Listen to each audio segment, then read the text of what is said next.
دوستو اگر آپ تاریخ کے دبے اور آگ پر نظر دوڑائیں تو آپ کو معلوم ہوگا کہ قوموں کے زوال کا ایک ہی سبب تھا، یعنی اللہ کی نافرمانی میں مبتلا ہو جانا اور اپنے وقت کے پیغمبروں کو جھٹلانا۔ اللہ تعالیٰ نے کسی کو یکدم زوال پذیر نہیں کیا اور نہ ہی اچانک ہلاک کیا، بلکہ پہلے ان کے پاس اپنے نبیوں کو بھیجا تاکہ وہ ان کی اصلاح کر سکیں اور ان کو نصیحت کر سکیں۔ لیکن جب انہوں نے اس نصیحت کو ٹھکرایا اور اپنی منچاہی زندگی بسر کرنے لگے تو اللہ نے ان کو مختلف طریقوں سے ہلاک کیا۔ دوستو اللہ تعالیٰ نے انسانوں کی ہدایت کے لیے دنیا میں اب تک کم و بیش 1,24,000 انبیاء اور رسول بھیجے ہیں، اور ان کے ذریعے سے انسانیت کو اس بنیادی حقیقت کی یاد دہانی کرائی گئی ہے کہ انسان دنیا میں ایک محدود مدت کے لیے آیا ہے جہاں اسے آزمایا جائے گا، اور اس دنیا کے بعد ایک اور دنیا ہے جس میں انہیں ہمیشہ قیام کرنا ہے۔ روز قیامت دنیا میں کیے گئے اچھے برے اعمال کی سزا اور جزا کے فیصلے کا دن ہے۔ قیامت کے دن ہر ذی روح کو اللہ کے حضور پیش ہونا پڑے گا، اور دنیا میں ان کے جو اعمال تھے چاہے وہ نیک یا بد، اس کے مطابق مستقبل کا فیصلہ ہوگا۔ قرآن میں سورہ ملک میں اس بات کو اس طرح بیان کیا گیا ہے: جس نے موت اور حیات کو اس لیے پیدا کیا تاکہ تمہیں آزمائے کہ تم میں اچھے کام کون کرتا ہے، اور وہ غالب اور بخشنے والا ہے۔ دوستو حضرت آدم علیہ السلام سے لے کر نبی کریم صلی اللہ علیہ وسلم تک تمام انبیاء علیہ السلام نے اپنی قوموں کو بھلائی کا راستہ دکھایا اور برے اعمال سے دور رہنے کی تلقین کی۔ جن لوگوں نے اپنے نبیوں کے حکم کی اطاعت کی وہ لوگ کامیاب ہوئے اور اللہ کی رحمتوں سے فیض یاب ہوئے، اور جن لوگوں نے اپنے نبی کی باتوں کو جھٹلایا اور گمراہی میں مبتلا ہوئے تو اللہ نے ان کو دنیا والوں کے لیے نشانی عبرت بنا دیا۔ دوستو قوم نوح اللہ کے سوا یہود و سوا اور یسر نامی بتوں کو پوجتے تھے۔ اللہ تبارک و تعالیٰ نے ان کی ہدایت کے لیے حضرت نوح علیہ السلام کو ان کی طرف بھیجا، اور حضرت نوح علیہ السلام مسلسل انہیں دین کی طرف بلاتے تھے، لیکن وہ باز نہ آئے اور عبادات میں شرک کرنے لگے۔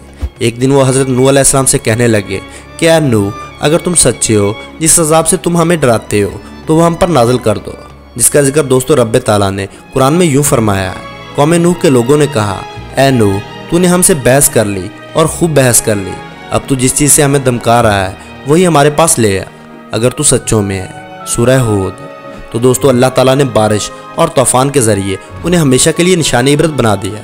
اللہ نے ان پر زور سے بارش برسائی کہ سمندر میں طغیانی آ گئے اور وہ اس میں غرق ہو گئے۔ اسی طرح قوم عاد کو اپنی طاقت، اپنی صحت اور اپنے جسم پر بڑا غرور تھا۔ وہ سمجھتے تھے کہ ہم جیسی طاقتور قوم کو کوئی بھی شکست نہیں دے سکتا۔ وہ بڑے بڑے عظیم الجثہ انسان تھے جو پہاڑوں کو تراش کر مکان بناتے تھے، جنہیں اپنی صحت اور طاقت پر غرور تھا، جو درختوں کو جڑ سے اکھاڑ اکھاڑ پھینکتے تھے۔ وہ اس غلط فہمی کا شکار تھے جس کی وجہ سے وہ بتوں کو پوجتے تھے اور شرک کیا کرتے تھے۔ اللہ تعالیٰ نے ان کی طرف حضرت ہود علیہ السلام کو نبی بنا کر بھیجا تاکہ وہ ان کو سمجھائیں کہ ایک اللہ کی بات کریں اور اللہ کا شکر ادا کرتے رہیں۔ حضرت ہود علیہ السلام نے اپنی قوم سے کہا: اے میری قوم، ایک اللہ کی اطاعت کرو، اگر تم اپنے رب کی اطاعت کرو گے تو اللہ تعالیٰ اپنی رحمت تم پر نازل فرمائیں گے۔ انہوں نے حضرت ہود علیہ السلام کو جھٹلایا اور تکبر کرنے لگے تو اللہ نے ان کو اپنے عذاب کی لپیٹ میں لے لیا، تو وہ تنکے کی مانند ہواؤں میں اڑنے لگے۔ اللہ تعالیٰ نے حضرت ہود علیہ السلام اور وہ جو ان پر ایمان لائے تھے، ان کے سوا قوم کے تمام افراد کو نشانی عبرت بنا دیا۔ اسی طرح دوستو قوم سبا بنی اسرائیل کی ایک قوم تھی جسے اللہ تعالیٰ نے اپنی بے شمار نعمتوں سے نوازا تھا، لیکن وہ اللہ کے ناشکر گزار تھے۔ ان کی ہدایت کے لیے اللہ تعالیٰ نے اپنے نیک بندے بھیجے اور وہ انہیں تلقین کرتے رہے، لیکن وہ اللہ کی ان بے شمار نعمتوں کا شکر ادا کرنے کے بجائے ناشکری کرنے لگے، تو اللہ نے ان پر اپنا عذاب نازل کیا۔ وہ باغات جس میں مختلف انواع و اقسام کی نعمتیں تھیں وہ جھاڑیوں میں تبدیل ہو گئے۔ اس کا ذکر رب ذوالجلال نے قرآن میں یوں فرمایا: انہوں نے روح گردانی کی تو ہم نے ان پر زور کے سیلاب کا پانی بھیج دیا، اور ہم نے ان کے ہرے بھرے باغوں کے بدلے دو ایسے باغ بنا دیے جو بدمزہ میووں والے اور بکثرت جھاؤ اور کچھ بیری کے درختوں جیسے تھے۔ سورہ سبا۔ دوستو یہ سزا ان کو اللہ کی نعمت کی ناشکری کی وجہ سے ملی ہے، جس کا ذکر رب ذوالجلال نے قرآن میں یوں فرمایا: ہم نے ان کی ناشکری کا بدلہ انہیں دیا، ہم ایسی سخت سزا بڑے بڑے ناشکروں کو ہی دیتے ہیں۔ سورہ سبا۔ اسی طرح دوستو اہل مدین کے لوگ کاروباری معاملات میں ناپ تول میں کمی کیا کرتے تھے، اچھا مال دکھا کر ناقص مال دیتے تھے، کاروباری معاملات میں چوری کیا کرتے تھے، زمین میں فساد پھیلاتے تھے اور عبادات میں شرک کیا کرتے تھے۔ تو ان کی ہدایت کے لیے اللہ تعالیٰ نے حضرت شعیب علیہ السلام کو بھیجا۔ حضرت شعیب علیہ السلام نے انہیں ایک اللہ کی بندگی کی دعوت دی اور انہیں ناپ تول میں کمی کرنے سے منع فرمایا اور معاملات میں انصاف کرنے کا حکم دیا، جس کا ذکر اللہ تعالیٰ نے قرآن میں یوں فرمایا: اے میری قوم، ناپ اور تول انصاف کے ساتھ پورا کرو، لوگوں کو ان کی چیز کم نہ دو اور زمین میں فساد اور خرابی نہ مچاؤ۔ سورہ ہود۔ لیکن دوستو ان کی قوم نے ان کی باتوں کو ماننے کے بجائے انہیں جھٹلا دیا، سوائے ان چاند آدمیوں کے جو حضرت شعیب علیہ السلام پر ایمان لے آئے۔ تو اللہ نے ان پر چیخ کا عذاب نازل فرمایا جسے وہ ہلاک ہو گئے، جس کا ذکر قرآن پاک میں یوں فرمایا کہ جب ہمارا حکم عذاب آ پہنچا ہم نے شعیب کو اور ان کے ساتھ تمام مومنین کو اپنی خاص رحمت سے نجات بخشی اور ظالموں کو سخت چنگھاڑ کے عذاب میں درد پہنچا جس سے وہ اپنے گھروں میں اوندے پڑے ہوئے ہو گئے، گویا کہ وہ ان گھروں میں کبھی بسے ہی نہیں تھے۔ دوستو، پچھلے انبیاء کی قوموں پر جتنے بھی عذاب آئے ہیں وہ سب ان کی نافرمانیوں کی وجہ سے آئے ہیں، چاہے وہ نافرمانی کاروباری معاملات کی صورت میں تھی یا آپس میں برے تعلقات کی صورت میں تھی یا عبادات کی صورت میں تھی۔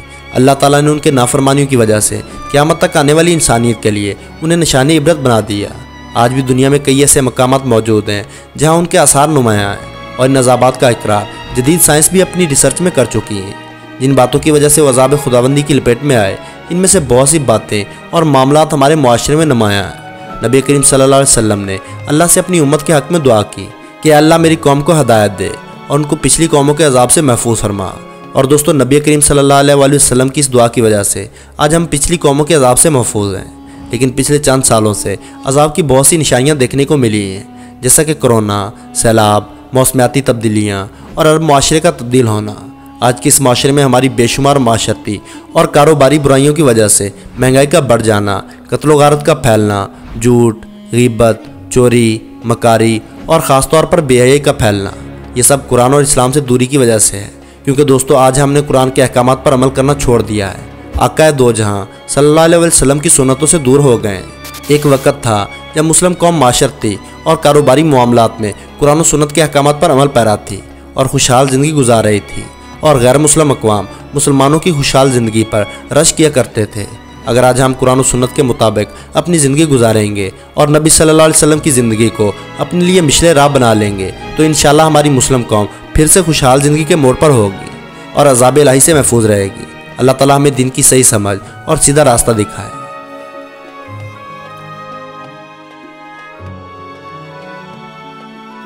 تو دوستو، آج کی ویڈیو میں بس اتنا ہی۔ ویڈیو پسند آنے کی صورت میں لائک اور اپنے دوستوں کے ساتھ شیئر کرنا نہ بھولیں، اور ایسی ہی معلوماتی ویڈیوز دیکھنے کے لیے ہمارے چینل کو سبسکرائب کرتے ہوئے ساتھ موجود بیل آئیکن کو دبا دیں۔